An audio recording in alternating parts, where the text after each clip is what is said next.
Google's new OS for the future. Does it replace Android?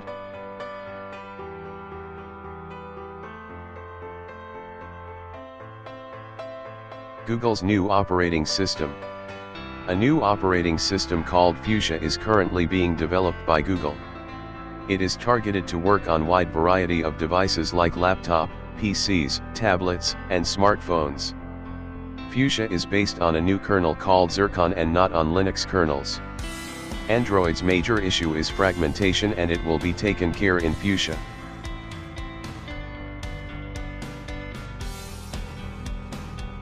Now we will see what Fuchsia is. Fuchsia is capability-based operating system. Fuchsia's user interface and apps can be viewed in different size of displays and are written with Flutter. Fuchsia is a complete reimagining of mobile platforms built from the ground up using Google's own Magenta kernel and Google's own programming language. Currently the Fuchsia can be experienced in Google's Pixel Book. This new mobile platform will help developers to build and deploy apps faster than before.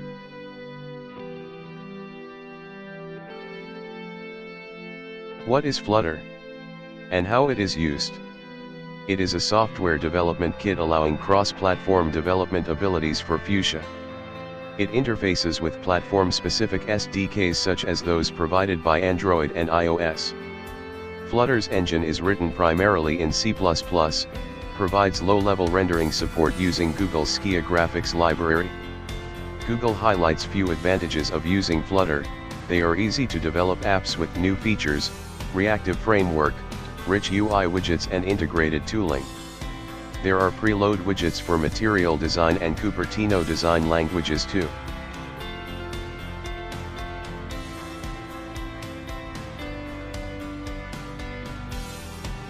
If you like this video, please like, share, comment and subscribe. Links are given in the description below. Email, happycodingblog@gmail.com. Blog, happy4coding.blogspot.com. Twitter, https://twitter.com/madandevarajan.